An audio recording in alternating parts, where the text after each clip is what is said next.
Good afternoon, everybody.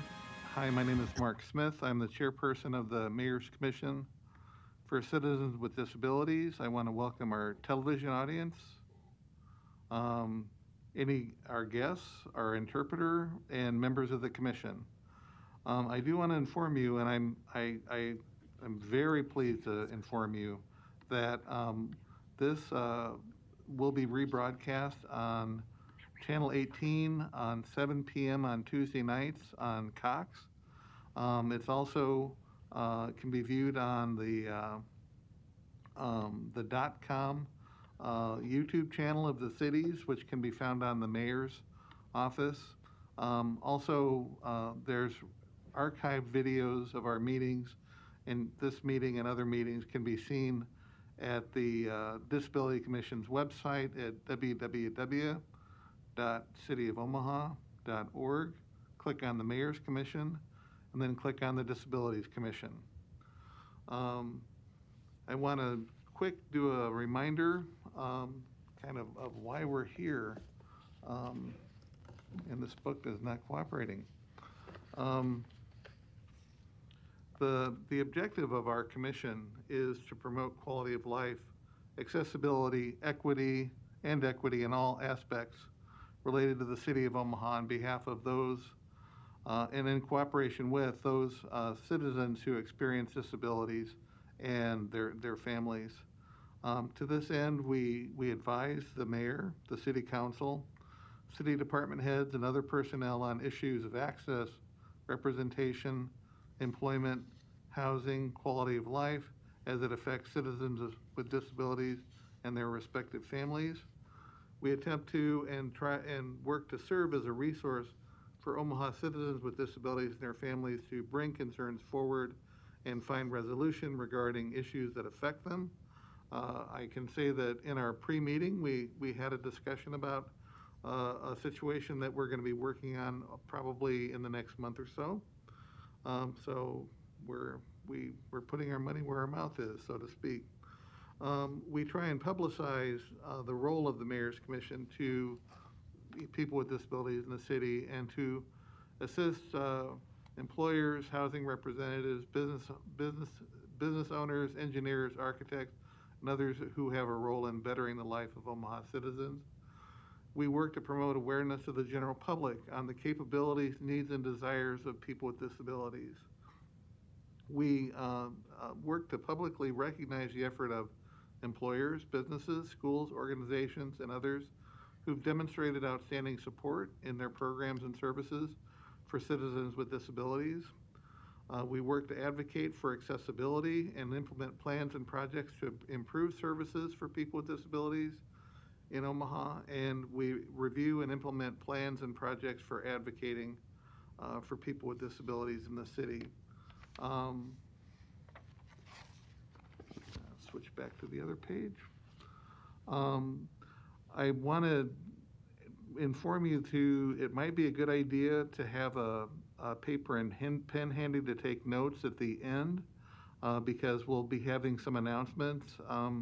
Given that we're near the holiday season, I don't know if folks have lots of plans for their respective organizations, or they might have some really cool plans and you'll want to take note of that. So what we'll do now is do a quick member introduction for the folks that are, all of our members are here virtually, but can report out in terms of who they are, who they are here, and who they're here to represent. And I'll start. Again, I'm Mark Smith. I'm a faculty at the University of Nebraska Medical Center. I work at the Monroe Meyer Institute, which is the University Center for Excellence in Developmental and Intellectual Disabilities for the state of Nebraska. And I'm here representing people with intellectual and developmental disabilities. I should add as well that I'm the parent of and also a sibling to adults with intellectual and developmental disabilities. So I'm here as a family member as well. How about Nancy?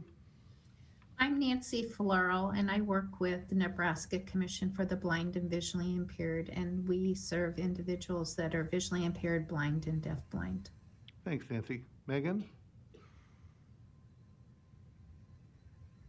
Megan Walls with Assistology. I do consulting and training around inclusion, accessibility, and universal design in our community. And I work across the lifespan and across disability categories. So I'm here representing interests of the greater disability community. Thanks, Megan. Jennifer? Hi, I'm Jen Pollock, and I facilitate elementary special education services for Millard Public Schools. So I'm representing our youth with disabilities. Thanks, Jen. Laura? I'm Laura Young. I work at the League of Human Dignity, and I represent individuals that are currently receiving AD waiver and any individual that has a disability that really wants to remain in their own home. So we do those services as well. Thanks, Laura. I should remark that if you want to know more about the aged and disabled Medicaid waiver, Laura is a great resource. So there you go. And Stephanie? Hi, I'm Stephanie Scabdahl. I work with Outlook Nebraska. We provide employment and enrichment opportunities for those who are blind and visually impaired, and I am here representing that population. Thanks, Steph. And Rachel? Hello, I'm Rachel. I've worked with individuals with traumatic brain injuries and spinal cord injuries. I currently work for the state of Nebraska with individuals with developmental disabilities. So if you're wanting to learn about the developmental disability waivers, I'm your girl for that. Good to be here. Thank you for having me. Thank you, Rachel. Eric is also on. Okay. I'm sorry? Eric is also on. Is Eric on? Did I miss Eric? Yes, Eric is here. Oh, Eric, I Hi, everybody. apologize. Eric, go ahead, please. Oh, my name's Eric Olson. I'm just somebody who suffered with a spinal cord injury and here representing that community. And glad you're here, Eric. I apologize. It's a little hard to see on the screen, like, who's here. I think you must have like snuck in the back door, perhaps. Or I did sneak in a little bit behind. Yeah, no problem. I do want to announce that we had a pre-meeting, but that we did not have a quorum because I'm the only person who's physically present that's a member of the commission. So we did not have an agenda approval or minutes approval. But given the pandemic and the fact that we've been meeting primarily virtually for the most of the year, we're just making the best of the circumstances, as I think all of the commissions and boards and councils that serve the city are trying to do. Given that, but we had a very good preliminary session discussion. Next month, we'll be looking at doing our planning for our 2021 spate of presentations and other activities that we'll be doing in keeping with the objectives, the mission, and activities of the Commission for Citizens with Disabilities. Given that, I'd like to introduce the speaker that we have lined up today. The last 2 months of this year, we had kind of set aside for a discussion on housing. And if you had the chance to see our presentation last month, we had Joe Garcia, who came in and talked about tenant rights and the ability to get support for people with disabilities to ensure that their rights were met, and as far as where they lived and so forth. I'm very pleased to say that this month we're going to be hearing from Linda Toomey, who is the executive director of the Sienna Francis House. And before you start, Linda, I just want to say I was having one of those moments last night because there was a really nice story on the news about Sienna Francis and housing and some of the work that you were doing. And I was like, we're going to talk about that tomorrow. So anyway, we're really pleased Linda is here, and I think she'll have a lot to share. All right, I'm going to take my mask off for the presentation. Is that okay with everybody in the room? Or would you like me to remain masked? It's okay with me. Okay with me. Okay. Okay, we've got, I just- it's unanimous. Thinks it makes the vocal quality a little bit better. Sure. Thank you for having me here today. I think this is an issue that many of us work on, and I would like just to add a few things about myself. One is I am going to mainly talk about serving adults with disabilities and primarily from the mental health aspect. I'm a licensed clinical social worker by training, and the past 20 years of my career have really been in mental health or housing. So I have been working with groups for the last 10 years or more who've developed some affordable housing in Nebraska. I've been involved with the development of probably about 250 affordable housing units. I also am the mother of a young adult who has an intellectual and disability. She has Down syndrome. So we are going to talk about disability today from a very, very wide range. Just know that my work is generally for adults with mental illness. So you may think the Sienna Francis House is a strange partner to talk about affordable housing, but affordable housing is a key to those that we serve. So today, I'm really looking forward to this discussion that we might have about affordable housing. So I'm going to walk through some components about affordable housing, some facts about the people who need affordable housing, and maybe some good projects that are working in our community for affordable housing, which primarily supports individuals with disabilities. So a little bit first about Sienna Francis House. Most people think of us, do I have this in the wrong mode? Okay, I'm going to go back to the beginning. Sorry, I'm not very techie sometimes. Most people think of us about it as an emergency shelter, and we certainly are an emergency shelter. Our mission at Sienna Francis House is to welcome, shelter, and empower individuals experiencing homelessness to navigate their path to housing. So we have been doing emergency shelter, which sometimes we call crisis housing, for 45 years this year. That mission started with women in downtown Omaha in a old building, which was expanded to men in a building a few blocks away. And then in 1994, we moved to our current campus at 16th and Nicholas, 17th and Nicholas Street. We provide meals to those who receive services from us and those in the community. Prior to the to the COVID pandemic, we had individuals who are not homeless who would come in and have a nutritious meal at our site. We've adjusted that. We still provide meals to those individuals. They just can't come in right now. We do that through kind of a to-go process. One of our programs at Sienna Francis House is a program called Miracles. It is a chemical addiction program for those who suffer from substance abuse. It is a residential program in which individuals are there for about 9 months and work a 12-step model. It's interesting as we talk about disability. I was on a national training call last week, and they were talking about the issue of substance abuse and it being a disability. And they made a clarification about substance abuse around disability, and that is, it is only a disability when someone is not using. So when we look at those needs and what Sienna Francis House does, we're considered to be a low barrier shelter, meaning we take people regardless of their mental health, regardless of their sobriety status and things like that. So people who have an addiction, according to the disability laws, would not be considered to have that disability unless they're in recovery. The last thing that I'm going to talk about, because I don't want to kill people with words in this PowerPoint, is that we have 48 apartments on our campus that are solely dedicated to serving individuals with disability.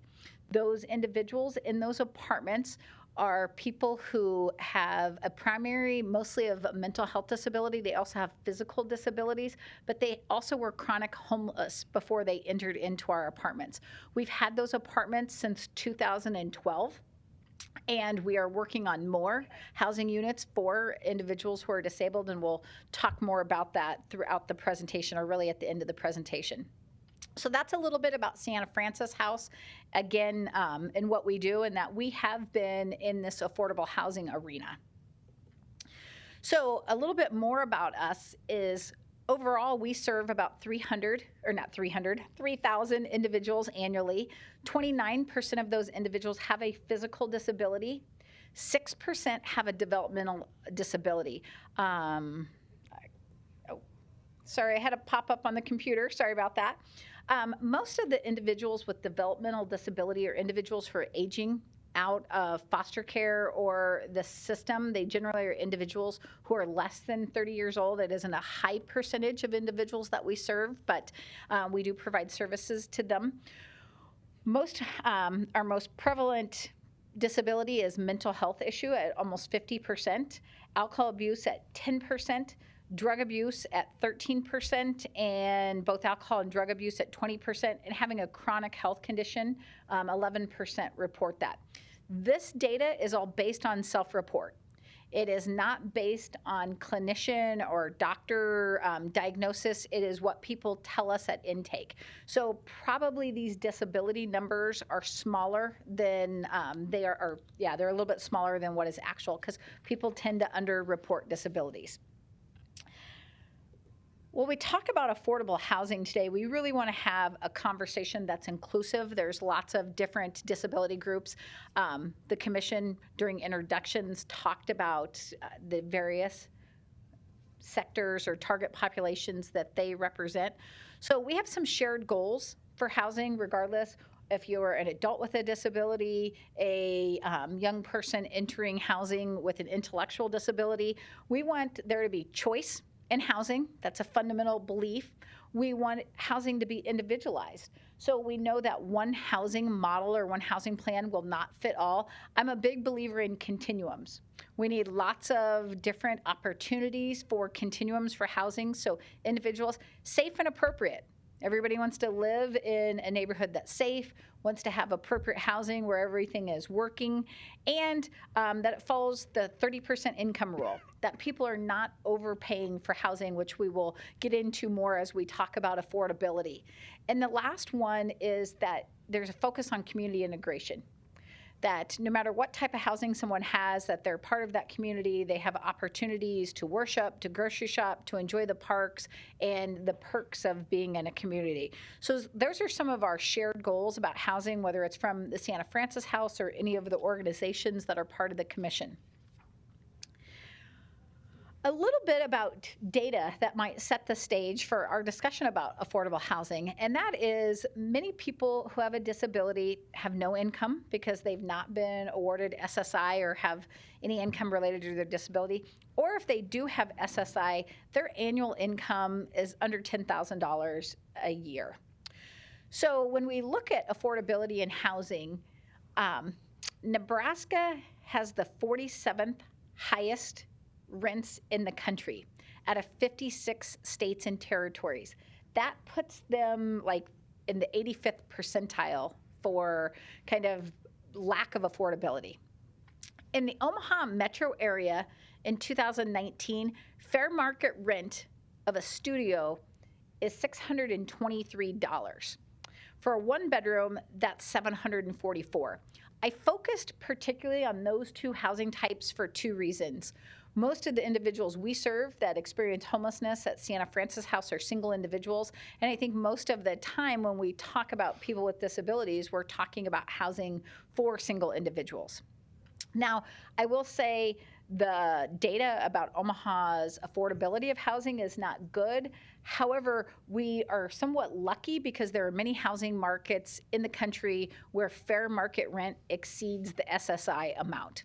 So although we don't exceed it, we are under it. You still, if you make $783 a month, which is the SSI value right now, cannot afford a studio at $623 and transportation and groceries and all the things that you need to be an independent member in the community. The other data that I kind of think is important as we set the stage is about 1 in 3 households using a Section 8 voucher are headed by a non-elderly, under age 62 person with a disability. That information comes from the National Housing Trust Fund. So this is going to lead into a discussion a little bit about the different types of housing, but when we look at what's available for affordable housing, often Section 8 or public housing are two of the largest resources that people talk about. So when we look at that, 33% of people with Section 8 vouchers are younger than 62 with a disability. So why are we all here talking today? It's because we have a housing crisis. So most people know that affordable housing is diminishing in some parts of the United States. Since 1980, the number of affordable housing units nationally has declined. So these are some headlines that I think really talk about the affordable housing crisis. The affordable housing crisis explained. Blame it on policy, demographics, and market forces. So we've looked at very much from a high level some of the market forces in Omaha, and it's affecting Americans across the income spectrum. The National Low Income Housing Coalition found in 2018 that a renter working 40 hours a week and earning a minimum wage can afford a typical 2-bedroom apartment in exactly 0 counties nationwide. So that's a pretty big impact on housing when we look at affordable housing for people with disabilities and without disabilities. You have to be working a 40-hour job earning minimum wage, and you can't afford any housing anywhere. So the type of affordable housing available, particularly as we talk about people with disabilities, is living with parents or family members. That's been a very traditional one. Public housing, of applying and living in a public housing project or tower, as they're often referred. Section 8 housing, which is also a type of public housing, but it's considered scattered site, where you have a voucher and you can find a place to rent with that voucher. That voucher pays for a percentage of your rent. In Section 8, or in public housing, also the 30% rule applies, that you pay 30% of your income towards rent. The great thing about Section 8 housing is it offers individuals choice. The limit of Section 8 voucher or voucher housing is often it's hard to find landlords who will rent to Section 8. When you have tight housing markets and difficulties and a lot of competition, landlords will bypass the Section 8 process. One is lower rents. Fair market rent is lower than kind of average market rent. In Omaha, that's probably between $50 and $100 per unit per month. The second thing is there's processes with Section 8 housing. The people who are getting Section 8 housing and public housing often have criminal backgrounds that maybe some individuals don't want to rent to. They often have bad credit, which is another obstacle for rent. So both Section 8 and public housing, they have they serve a purpose in helping some individuals who can't find housing elsewhere. Section 811, which is supportive housing for individuals with disabilities, which is also supported by HUD. It's where we often find people with intellectual childhood disabilities receive housing there. Group homes and supportive housing are another example, 24/7 staff living in congregate facilities. If anything, the COVID pandemic has highlighted is some of the challenges with keeping at-risk individuals, particularly individuals, safe who are in congregate housing. Assisted living is sometimes a housing type available. Skilled nursing for people who have higher level needs and need nursing support. And then the last one is some people, it's very few and far between, are fortunate enough to have special needs trusts where they might have home ownership or rent payments that are paid out of these vehicles. It opens up a lot more housing to them. But that's a very small percentage of people, but it is a type of housing out there. So when we talk about the various types, and in Omaha, I think all of these types of housing are available. They are not available to a point where people can access them. So the next slide is a study that's being done on housing in the Omaha area. It certainly encompasses a lot more than affordability and people with disabilities, but it's very, very important because when we look at the type of housing that individuals need, it has to be affordable with disabilities. And this slide tells us that today, 98,500 people qualify for affordable housing in our community, but there are fewer than 20,000 units available. So that puts a gap of almost 79,000 units of affordable housing available. That's not even the worst kind of news from this data about the Omaha metro area. The worst news is that gap is going to widen. If things remain constant between now and 2040, there will be a gap of 104,000 units for affordability. So the metro area's data, the look at future forward says in 2040 that almost 130,000 families will qualify for individuals and families. We often talk about families, just head of household, will qualify for affordable housing, and we just will not have that housing available if something doesn't change, which is, I think, why we're all coming together to talk about this topic. So with that, I want to talk about some of the things that are being done in the community in regards to affordable housing. This need has long existed for individuals who are homeless with a disability.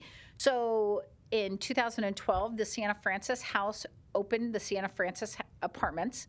These are 48 units in 2 buildings that are located on our campus. They are single room occupancy. And I want to point that out because we're going to talk about a couple of different projects today. These apartments do not have kitchens in them. They have kind of a modified kitchen. It has a sink, a microwave, and a dorm fridge per se. So these are not apartments where people can cook and kind of be fully self-sufficient. So they were designed for individuals who'd been chronically homeless, who have a lot of mental health needs. So they received their meals from our commercial kitchen on campus that supports our other programs. We also have co-located supports for the individuals who live in these apartments, which makes them what we like to refer to as permanent supportive housing. So the supports are that everyone has a case manager. Everyone is not required to participate in case management or have a treatment plan or an individual service plan. In the world of disabilities, there's several terms that describe that piece. So besides the case manager, we also have the substance abuse services on campus, computers, other professionals that can lean in and help individuals. So rent is calculated at 30% of the income. This was a tax credit project, meaning it was built with tax credits, but the rental assistance comes from general assistance vouchers and project-based Section 8. So I'm going to spend a little bit of time talking about that. We kind of considered project-based Section 8 to be a great resource when you're thinking about affordable housing for people because it guarantees the rents. But the general assistance is a general assistance voucher that people who are awaiting disability and applying for a disability receive. So in addition to being able to go out and rent an apartment or a unit, they also get a $30 voucher each month for the dollar store to meet the needs that maybe the SNAP program, food stamps program does not meet. So our goal with these apartments is housing stability. So having a disability and being homeless, particularly chronic homeless, you have not had housing for a long time. So the gold standard for these units is people staying there longer. The average length of stay for tenants for our project here is about 3 years. So it's remained about 3 years. Some people leave and graduate out of this type of housing and no longer need the service, which we consider is the greatest thing on earth if you're disabled and you no longer need co-located supports, which we think we often talk in the world of homelessness and the housing work that we do as being the most intensive services. So we think graduation's a great thing. Some people get evicted. Even with the right supports and things like that, people may choose not to pay rent. They may choose not to follow the rules of tenancy. Last month you had fair housing here, so I think you talked a lot about those rules. So some people get evicted and some people just leave. It's not uncommon for people with disabilities who've been formerly homeless to just abandon a unit. But our goal is housing stability. So what we're trying to do there is wraparound services for them in which they're paying their rent, they can keep the unit, they're keeping maybe benefits and entitlements in place that help them to keep that unit and to achieve their goals, and that they also have any supports they want. A couple of other unique things about these apartments are we provide transportation as an agency. When we talk about people with disabilities who need affordable housing, there's lots and lots of challenges or barriers depending how you look at it, and transportation is one of them, as having access to transportation, suitable transportation. So for us, we provide transportation to the individuals who are these units, to medical care, to important appointments.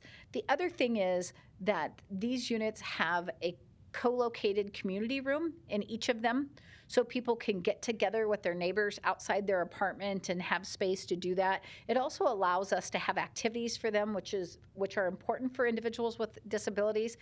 And laundry is free to the residents. When we look at the ways that we try to minimize someone losing their affordable housing, is we want to make sure that they have the income to get their basic needs stuff done. So laundry is free in these units, and utilities are also included as part of the rent.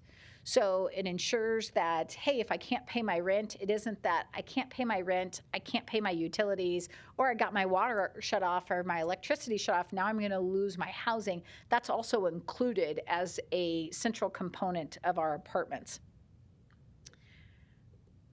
The next one that I want to feature is actually Victory Apartments. This is a Burlington capital project, which I should have probably put that in the slides.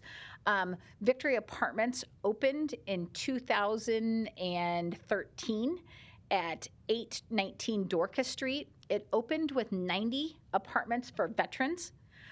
All the veterans living in those 90 apartments are disabled. And this is a Section 8 project-based unit.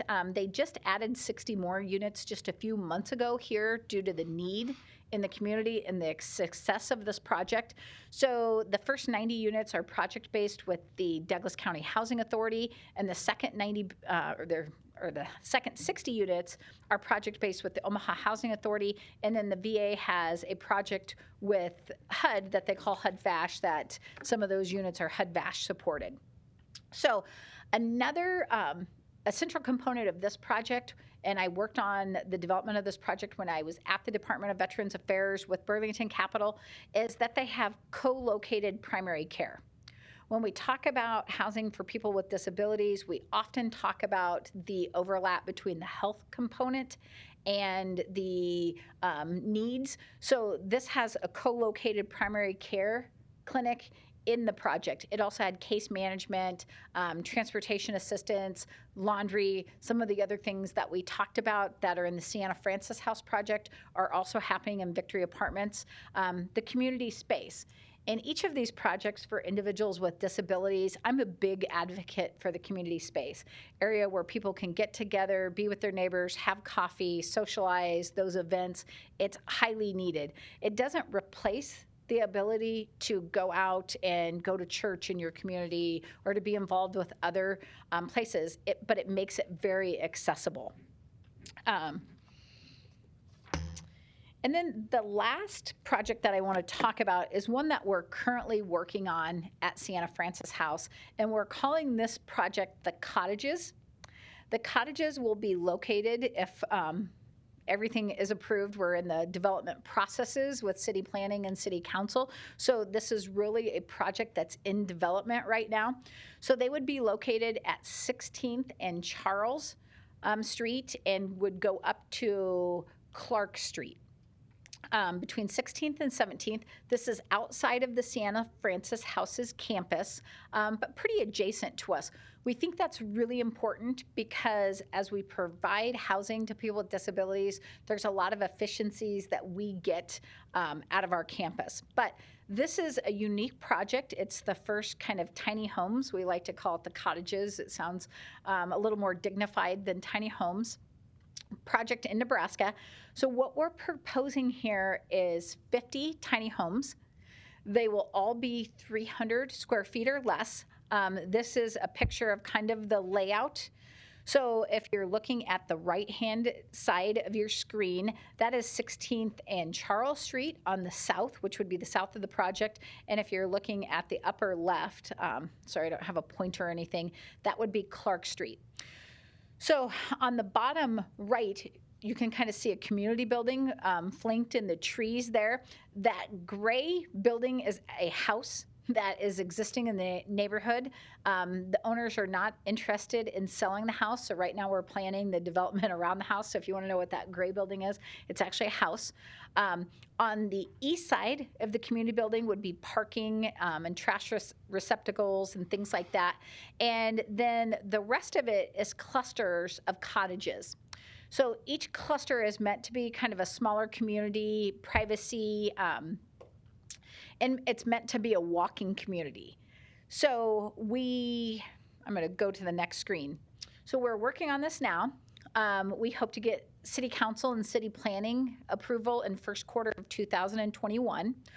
This is a tax credit project, as most of affordable housing is, and if you've been talking about affordable housing as a group, you've probably talked about there's not enough tax credits in the state to support the affordable housing needs that we have. So when we look at that gap, affordable housing only grows at a couple hundred units a year statewide, maybe about 100 in the Omaha metro area, and the number of people who are in need is 79,000. So we all know that math just does not work out. So it's a tax credit project. We are hoping to get a tax credit award in early 2021, which would allow us, once we receive the City Council and the City Planning approvals, to go ahead with the development. This project is innovative in the way that the average cost for developing an affordable unit under like normal standards for tax credits, which is apartment buildings, walls, units, is about $141,000 per unit. This will be developing developing the units at a cost much lower than that. We don't have the final budget. We're working through that with NIFA, but this will be a project that will have no debt at the end and possibly some reserves, because the cost of developing these are going to be much cheaper than the average of $141,000. 50 cottages, 300 square feet or less. I mentioned that before. 10% of these units will be accessible. What we mean by that is they will have the full accessibility of bathrooms, kitchen, things like that. That meets the standards for tax credits. Our apartments at Sienna Francis House, all of them were built to be accessible. So we have very large bathrooms and things like that. However, the standard is 10% of the units. Although they won't be accessible, many of these will be accessible to the disability, fully accessible, the population that we serve, in terms that they'll be slab on ground, no stairs, one level type of things. The community center, the same things that are important in our current apartments and that I mentioned in Victory Apartments will be in the project. Again, free laundry, computer access, covered storage for bikes or other things that people may not be able to fit their belongings in. But another component of this is it will be a gated, secure community. So I'm going to try to go back one slide. Again, techie me is not very lucky. So if you look at this, it kind of shows maybe the perimeter of a fence, particularly if you're looking at the bottom left, which would be running along 17th Street. You can see parking right out on what would be Charles Street. Charles Street would be a new street in here, and some individual stalls around 17th Street. This is intended to be a secure community to protect the individuals inside. So it will be gated. It's not meant to be inclusive, that people can never leave. It's just meant to be secure. When people develop new apartment buildings now, they all are secure. You have a code to get in, you have a key fob, things like that. And our people with disabilities deserve the same safety in their housing. So it's being developed with safety in mind. I wanted to leave some time for questions and answer, so I'm just going to put my contact information up there for the final slide, and we can email these to anyone and get the slides sent out. But I think we have about 10, 15 minutes for questions. So if anybody has any questions or comments or anything they'd like to discuss, we have time for that now. Okay, let's open it up for questions, folks.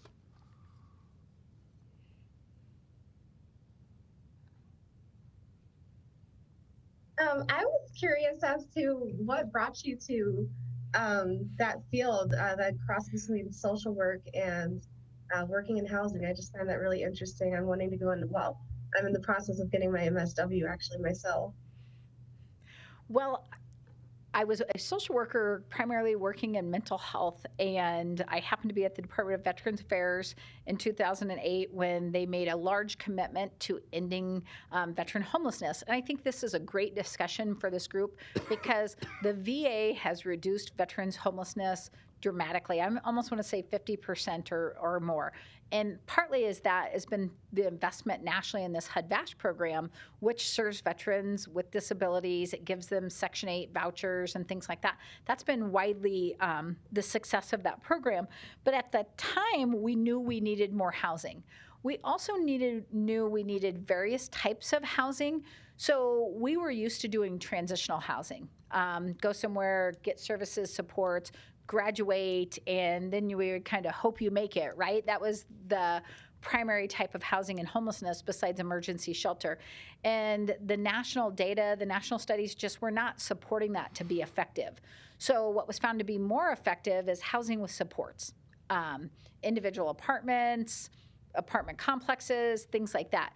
So we started to talk to some national experts, and this was back in 2008 and 2009, and what is leading to better outcomes for people with disabilities, and that was housing with supports, and that those supports are not cookie cutter supports, that those supports are not one applies all, that they are really individualized. So being a social worker and doing a lot of assessment and treatment planning and things like that over the years, it kind of became a really good fit because we needed the resource for people to get back into housing and to be stable. We also needed to make plans individualized. So that's kind of how I got into it. And for 10 years, it's been fascinating to be involved in these projects. They're very complex. The funding that's needed for them, tax credits, often TIF, tax increment financing from the city, sometimes federal home loans. The other interesting thing about affordable housing is most affordable housing is done by for-profit developers. So we spend a lot of time talking about nonprofit capacity and building nonprofit capacity to do affordable housing. So nationally, one of the nonprofits that I can think about, particularly in the homeless space, is Volunteers of America. They have their own affordable housing arm in which they're developing affordable housing from a nonprofit, which helps keep that money back for services. I mentioned with the cottages, we're hoping to have a reserve in the end. We haven't figured out necessarily yet who's going to pay the rents, which is an important part of that project being successful long term. And we know what the services will cost and kind of what that model looks like. But we think there's a lot more space for nonprofits to come forward and work in development and do the development and to get skills around this, because the money that's not spent in the development phase can then be spent in the ongoing maintenance and future and services phase. So that's how I got into it. It's typically not a very typical path for a social worker. Thank you for sharing. This is Megan. I have a question. When you were talking about one of the goals around community integration and having resources and aspects of the community around the housing that are meaningful for people's lives and well-being in the community. Do you have any currently or planned like key partners that Siena Francis House is partnering with to try to enhance those opportunities in the community? Yeah, so we do have some people that we partner with. One is Community Alliance. They help and come in and provide some more wraparound services to people with serious, persistent mental illness that live in our apartments. We also have some other mainstream benefits where people provide transportation. We have some agencies that help with food and kind of food pantries and things like that. Although we provide meals, what we have found is once someone's stable in their housing, they want to cook for themselves. They want to have more autonomy and choice and things like that. So we also have some providers that we partner with around food and kind of food pantries.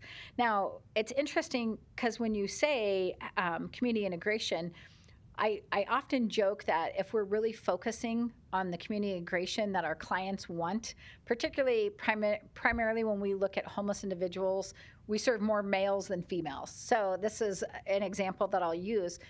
When people say, we say, what do you want? And that's often before they're in housing, is I want an apartment and a girlfriend. So people want meaningful relationships. They want people who are going to support them and things like that. So my response as a licensed clinical social worker would often be, the apartment thing's kind of easy for us. The girlfriend's a little bit harder. We can set goals around how you might do that, ways that you can socialize, find social supports, how to ask somebody out, how to be back in the dating game if you haven't done that and you've had a disability or your anxiety gets in the way. But I think when we really look at community integration, if we're honest with ourselves and if we're really listening to our clients, often they'll say is, I want housing and I want relationships. And we have found some of those relationship pieces to be a little bit of a struggle, right? You get into a housing project, particularly one with supports, and you aren't going out and joining a church or joining a community group and things like that. So I will say that that has been a struggle, particularly when I was involved with Victory Apartments. We thought, oh, this is an older neighborhood. It was a rehab of an old building, lots of churches, walking, just pretty neighborhood. We found very few people went out and got involved. They didn't go to church. They didn't do those things. So we were strategizing on transportation to the grocery store and things like that because, not having great food, grocery store accessibility in that neighborhood was a challenge. So again, I think if we're going back to what our clients want is they want independence and relationships. Great, thank you. Others?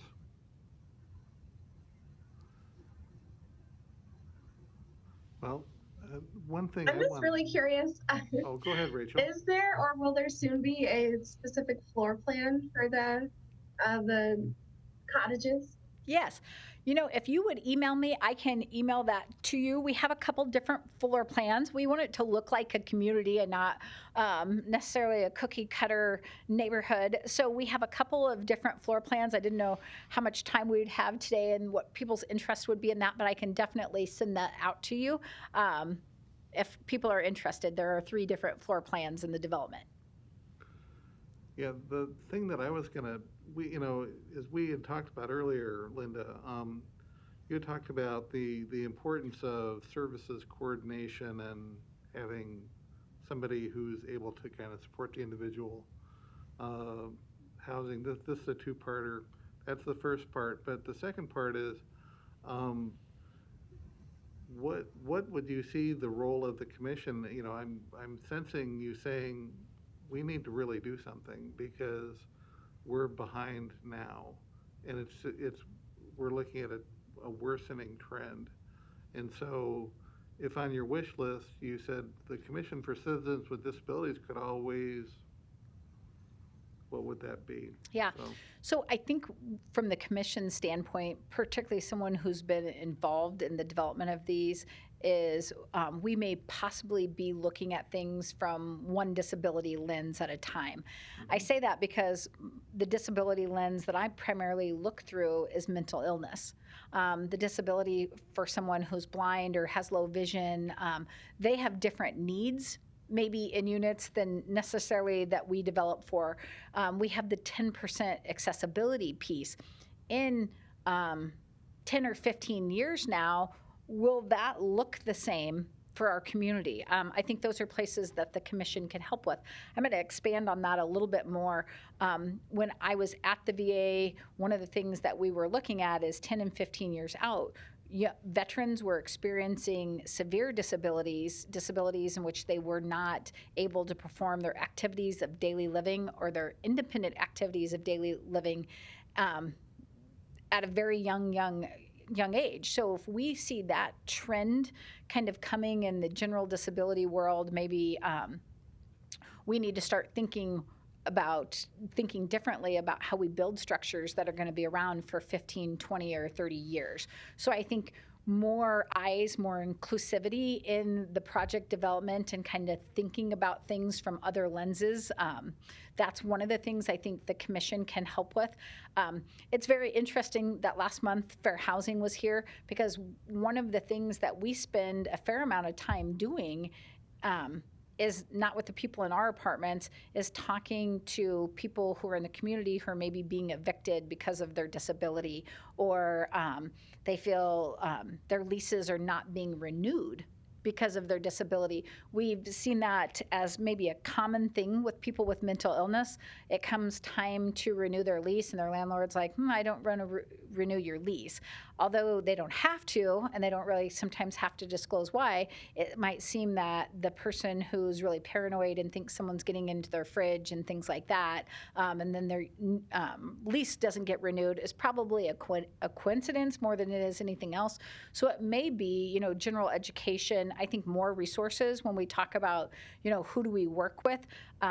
We have probably a couple dozen agencies who provide services on our campus, who we regularly call and coordinate with. Like, for example, the Department of Health and Human Services, prior to the pandemic, came to our site every Tuesday to support applications, SNAP benefits, all that kind of stuff. Now they come and they do that in the parking lot because of the pandemic. So we have a lot of partners, but I think, again, I don't think we ever can stop looking, because we all have a limit to what services that we can provide and resource limits.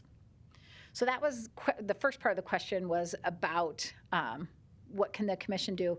What was the second, Mark? The role of services coordination, and how, if you feel, the degree that you feel that that's an important component of getting, finding affordable housing. I think the role of services coordination is probably one of the biggest things. Like, the affordability is one thing, but if you don't have the right services in place, housing will fail sooner or later. Although we have different lenses that we apply to our work with individuals with disabilities, I think we all start with an assessment.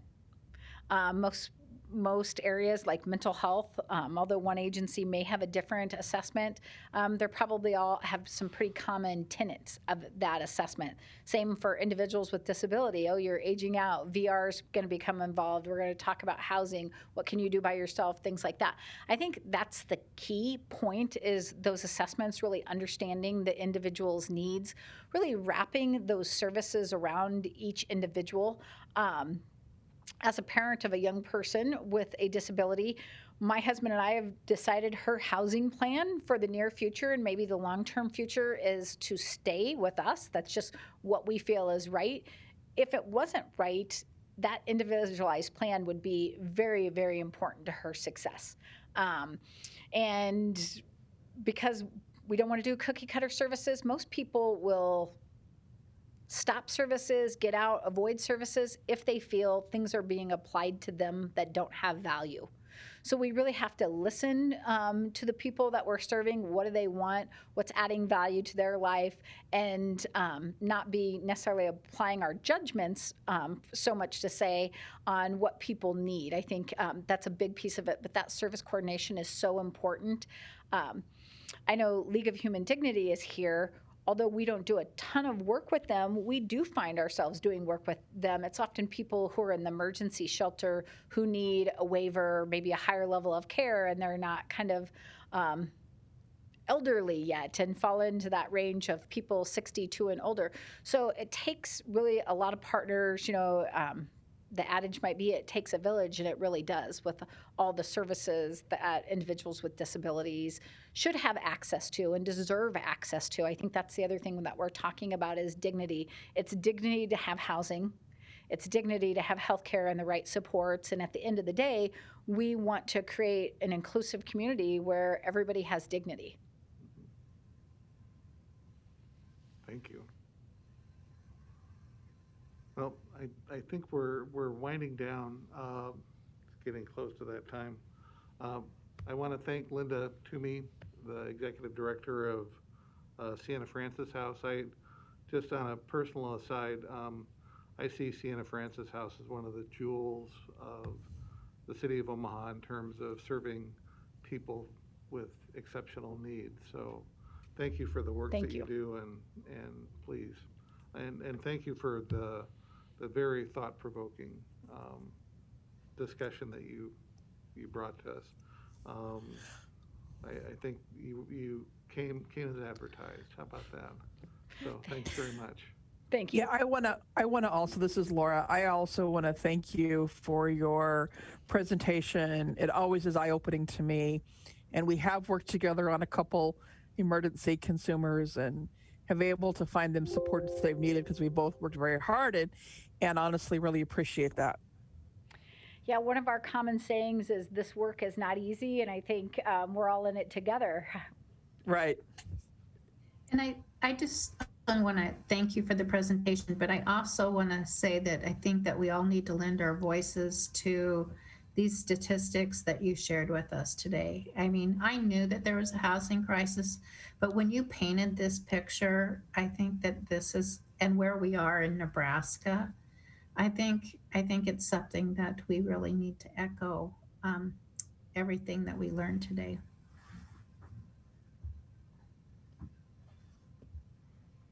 Great, thank you. Well, thank you for having me. I really appreciate it. Absolutely. Uh, Greatly appreciated. We've got a couple of minutes. Um, Do folks want to go around and see if there's any announcements or? Okay, Eric.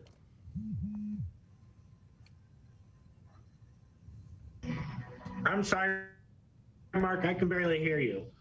I was, I saw a thumbs up, so I thought you had an announcement. Sorry. Oh, no, I was just saying thank you. Okay, thanks.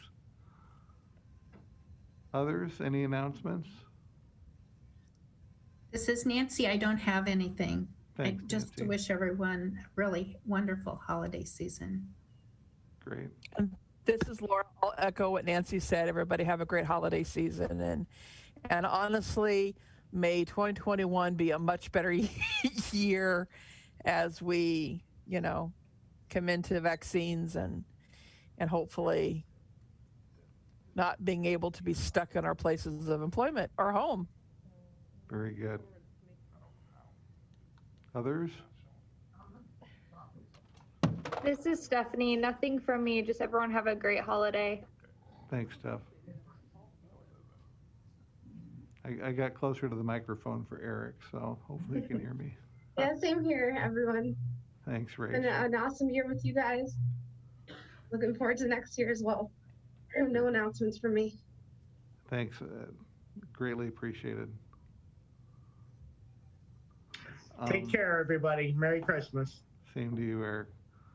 I do have an announcement. This is Mark again. For the last 5 years, Monroe Meyer has collaborated with a family support group that's called Hispanic Little Angels, NRG Media, and One World Community Health Center to support children with disabilities and their families by providing a meal and gifts for the children. We have 61 families registered for the event.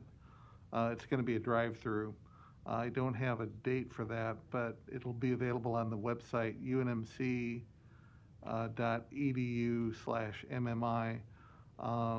And we're needing more toys. And there is a drop-off if you're interested in donating. It's at PTI Nebraska at 1941 South 42nd Street in the Center Mall. And so just putting the word out that this has been it's been a really great opportunity every year to reach out to families with children with disabilities and support them. So, and it's a really cool event when we can all get together. We can't this year, but I wanted to put that out there. I wanted to thank our interpreter, our staff, the folks that helped us video this. Remember, too, that we're going to be on Channel 18 at 7 p.m. on Tuesday evenings. We won't be having another presentation again until February, so we'll look forward to seeing you all then. Want to wish everybody a great holiday and a safe holiday, and a happy 2021. So thanks very much. Thank you, everybody.